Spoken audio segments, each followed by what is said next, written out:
dia nggak merasa sedang bersama dengan anak kecil, tapi ya saksi yang melihat dia sedang bersama anak kecil gitu. Dari awal sampai dengan ditemukan itu ganjil.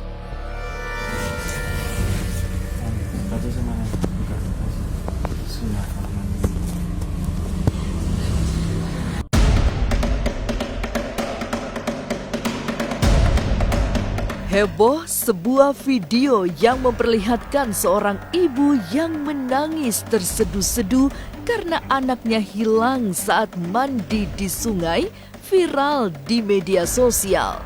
Saat proses pencarian, ibu tersebut terus menangis sambil menunjuk-nunjuk ke arah pohon bambu yang ada di pinggir sungai. Namun anehnya, tak ada seorang pun di atas pohon tersebut. Peristiwa tersebut terjadi pada hari Rabu 19 Agustus 2020 atau jelang malam keramat 1 Suro. Lantas, mengapa sang pria saat ditemukan berkelakuan seperti anak kecil yang ingin digendong?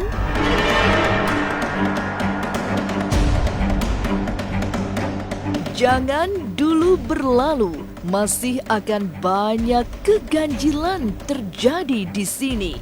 Dan jangan lupa subscribe, like, share, dan komen agar tak ada yang terasa ganjil di sekitar Anda.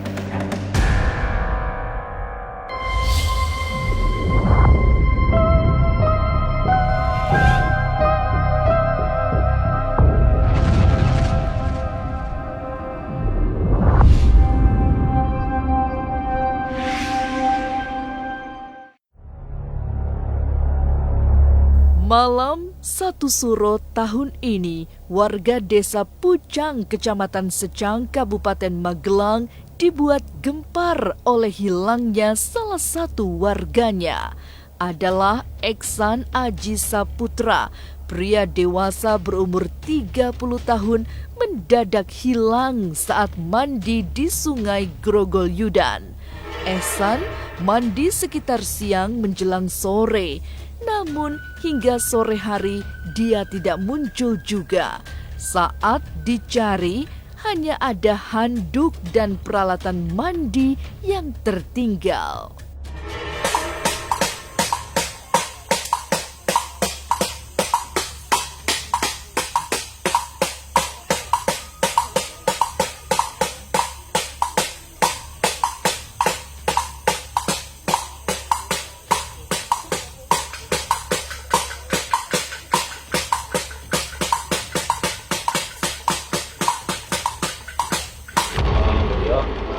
Seolah-olah mau turun ke tempat pemandian itu kayak ada yang mukul di belakang gitu.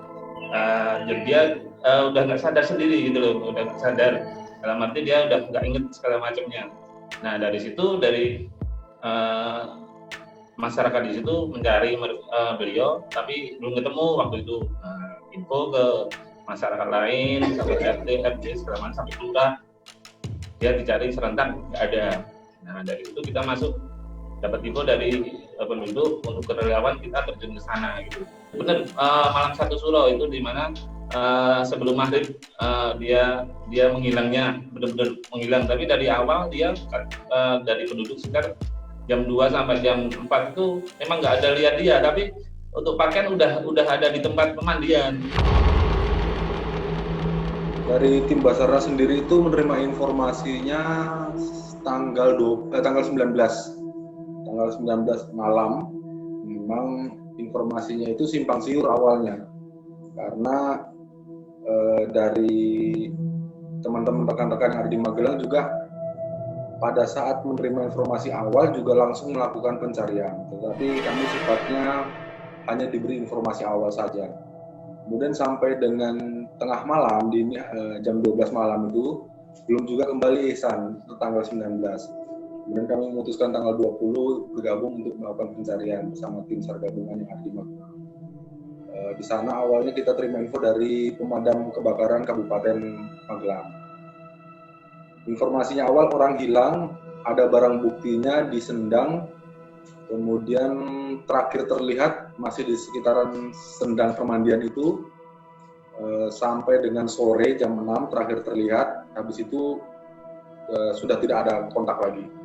Yang uniknya itu terakhir terlihat bersama satu orang anak kecil, tapi anak kecilnya siapa sampai sekarang juga teman-teman juga tidak tahu anak kecil itu anaknya dia atau bukan. Setelah ditanyakan ternyata bukan, dan dia nggak merasa sedang bersama dengan anak kecil, tapi ya saksi yang melihat dia sedang bersama anak kecil gitu. Ada celana, ada baju, kemudian perlengkapan mandi. Tapi sekitarnya itu yang kita bisa sisir ada kali sama ada hutan, sedikit hutan di sana. Tim SAR, relawan, hingga warga turun langsung bersama-sama menyisir dan mencari semua titik yang kemungkinan akan dilewati Eksan. Ketika proses pencarian, tim SAR hingga warga dibuat heboh.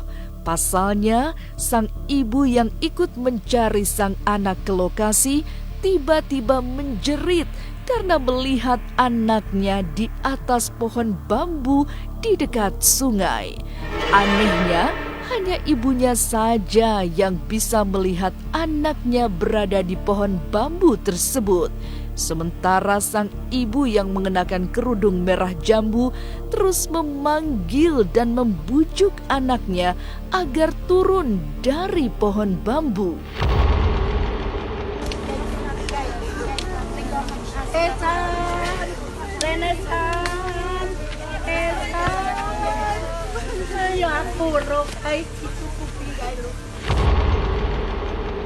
Kejadian yang seorang ibu Mas Ihsan ini untuk menunjuk ke arah pohon itu menjelang maghrib, Mas. Jadi menjelang maghrib, ibu ini tiba-tiba histeris, teriak-teriak sambil menunjuk salah satu pohon di antara sekian banyaknya pohon. Memang banyak pohon di sekitar sendang itu. Mungkin tanya sama ada mungkin orang tua atau gimana kalau dia tuh benar-benar dibawa makhluk halus gitu kan. Nah, pas siangnya ibu ke situ, dia melihat kayak ya mungkin karena pemikiran yang berat ya, kalau mungkin anak hilang kan mikirnya kemana-mana. Kebetulan memang ada pohon rimbun di situ, pohon jati ya, pohon jati. Nah itu ibu-ibu itu memang seolah melihat dia tuh di atas. Hal aneh serupa dilihat oleh dua orang bocah yang melihat Eksan sedang berada di atas pohon. Untuk membuktikan kebenarannya, tim SAR mencoba menaiki pohon tersebut untuk mengobati rasa penasaran ibu dan kedua anak kecil yang melihat Eksan. Yang naik warga sama satu orang pakai baju oranye. Didugaan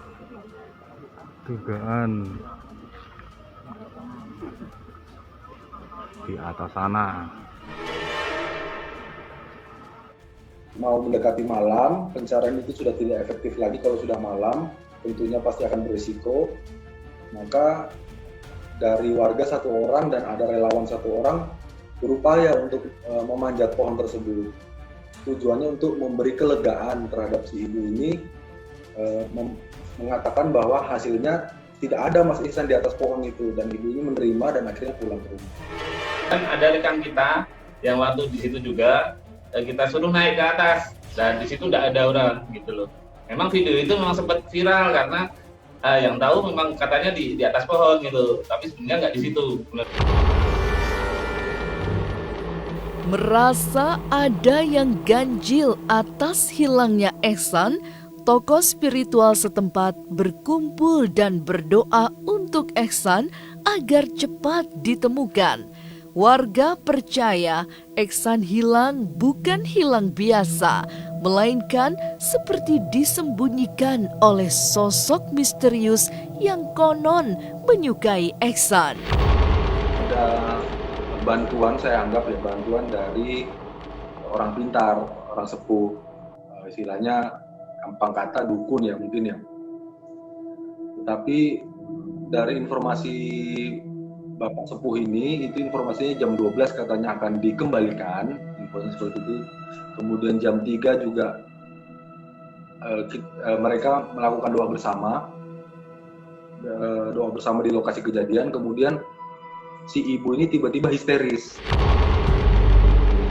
minta pertolongan sama orang yang lebih tahu hal dunia kayak gitu loh Mas. Nah, kebetulan memang ada rekan membawa salah satu anak di situ yang indigo bisa tahu kalau bahwa Mas Iksan tuh posisinya di mana, tempatnya di mana. Nah, kebetulan memang di situ ada kayak batu tapi ditutup tanah gitu loh Mas.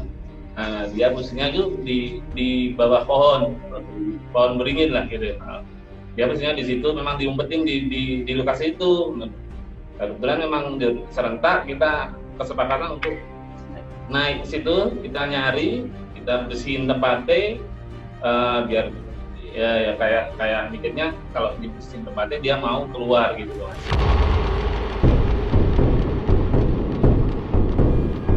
Setelah 30 jam lebih dinyatakan hilang, Iksan ditemukan warga setempat dalam kondisi tanpa busana dan linglung. Iksan ditemukan pada Kamis 20 Agustus 2020 atau malam Jumat. Ketika itu, warga setempat bernama Utoro ditepuk punggungnya oleh seseorang. Ia kaget lantaran ada seseorang dalam kondisi telanjang di belakangnya. Ia lantas mencari karung goni untuk menutupi tubuh Iksan. Yang menemukan saya lupa namanya, tapi seorang bapak-bapak, memang warga sekitar sana, itu ditemukan di dekat lapangan terbuka dekat MTS. Nah, itu kemudian waktu ditemukan itu kondisinya lemah, basah, sekujur tubuhnya basah karena kehujanan, kondisi tidak memakai pakaian sehelai pun, dan oleh bapak itu sebelum digendong diambilkan karung. Maksud tujuannya apa saya nggak tahu, kenapa harus karung saya nggak tahu, tapi dipakaikan karung untuk menutup bagian bawah saja. Iksan yang berusia 30 tahun tiba-tiba berubah seperti anak kecil. Ia merengek minta diantarkan pulang dengan cara digendong. Anehnya, saat akan diantar pulang dengan mobil, ia menolak dan minta digendong saja. Akhirnya, ia pun digendong oleh warga menuju rumah dengan kawalan Basarnas Semarang dan juga BPBD. Melipar Mas, ngulon kene wae. Ora dan melipar sik, anu ka oleh kabari man. Ngulon kene wae. Ngulon kene wae, Mas. Dan Mas Iksan ini minta untuk digendong. Jadi seperti anak kecil minta gendong ke orang tuanya seperti itu. Kronologinya seperti itu. Jadi agak sedikit manja minta untuk digendong seperti itu. Kemudian digendonglah Mas Iksan ini oleh bapak ini saat yang menemukan pertama kali, kemudian dibawa langsung ke rumah orang tuanya. Rumah orang tuanya dengan lokasi kejadian Mas Iksan hilang ini ada sekitar 2,5 kilo lah perjalanan. Merasa yakin Iksan hilang masuk ke alam lain, apalagi kejadian tersebut tepat dengan malam satu suro yang keramat, Iksan akhirnya melewati proses penetralisiran oleh gangguan-gangguan gaib yang datang kepadanya.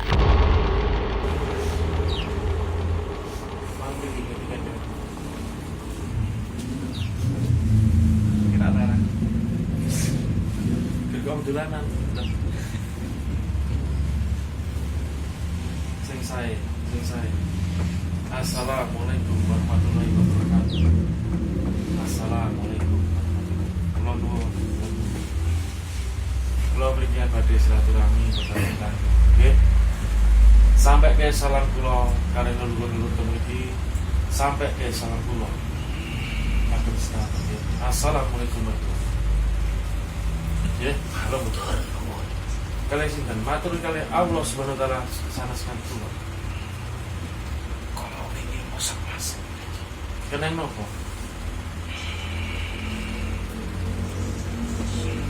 Cek do nulungi niku. Nggih.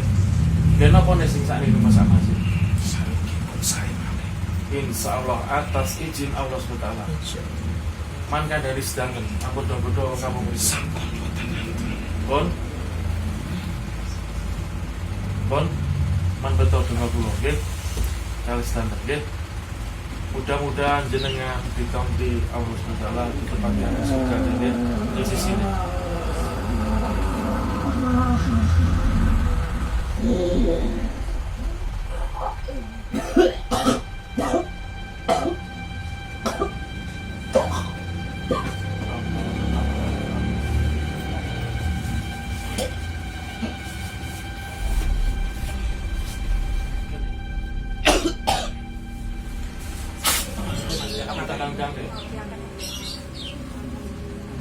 Alhamdulillah.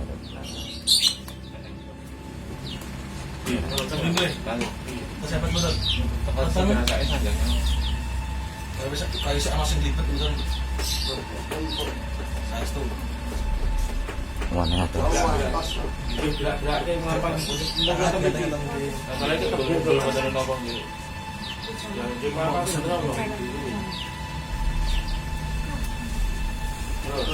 Wow, dingklang pincang.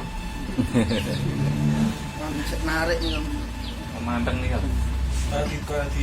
Mau lagunya pincang ya. Ketemu James Bond. James Bond. Aku ra iso nggo pakaian apa muslim. Oh, nggih. Tangan. Wah, kira ini kena sah. Saya puji ya. Wah. Rengen. Panas. Kali ini pun tepang. Pun seneng toh. Oh, pada seneng toh Mas. Seneng toh. Seneng toh mau. Kasih sama buka. Bismillahirrahmanirrahim.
Padang Mas menang wae.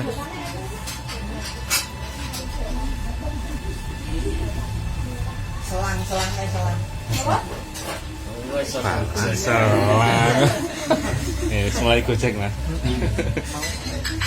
Oh, Gitu. Jenengan adike apa nama? Adike apa jenengan? Adike. Adik itu. ter bisik kan order lu.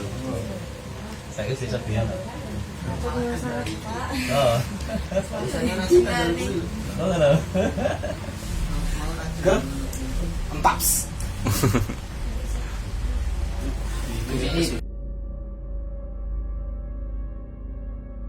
Beliau yang mencoba untuk netralisir semua dari badan segala macam, karena memang mungkin kalau udah masuk ke dunia gaib dia kemasukan segala macam aura negatif ya. Nah di situ sama Om Ari Marsal sempat di netralisir semua. Alhamdulillah dia bisa jalan, langsung bisa jalan, bisa ngobrol, bisa rokok juga karena sebelumnya Tim pencari sempat kebingungan karena sungai sangat dangkal dan tak mungkin orang dewasa akan tenggelam di sana. Berbagai spekulasi dan rumor pun berkembang di masyarakat. Ada yang menyebut Ehsan dibawa lelembut atau makhluk halus. Terlebih, dia menghilang tepat menjelang malam 1 Suro dalam sistem penanggalan Jawa. Warga percaya pada tanggal tersebut memiliki aura mistis yang sangat kuat. Sebagian juga berpendapat pada tanggal itu disebut sebagai hari rayanya para lelembut. setelah itu di sana tuh dia ketemu sama wanita segala macem, nah itu.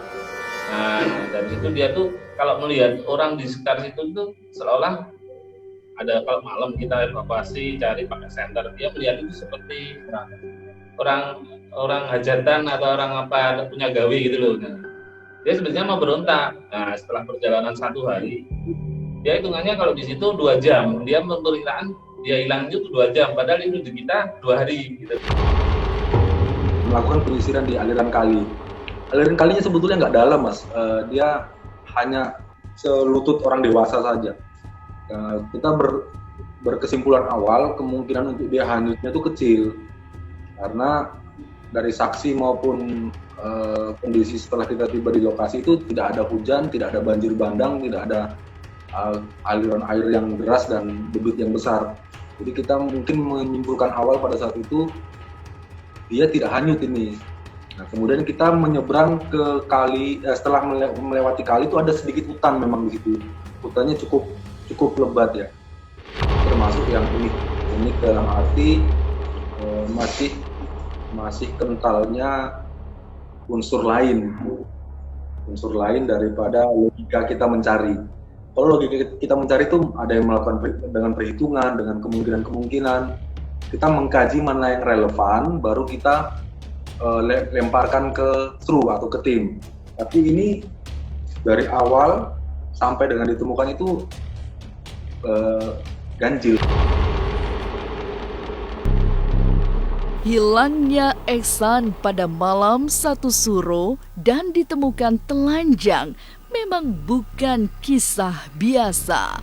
Ada unsur gaib di dalamnya yang bisa dialami oleh siapapun.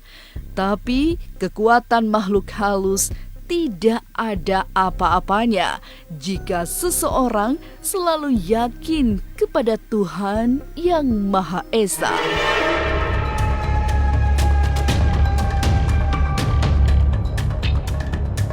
Inilah ganjil yang akan menguak berbagai misteri di alam nyata dan tak kasat mata.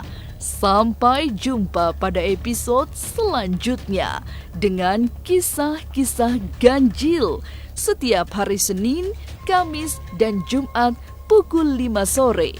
Tapi sebelumnya, jangan lupa subscribe, like, share, dan komen agar tak ada yang terasa ganjil di sekitar Anda.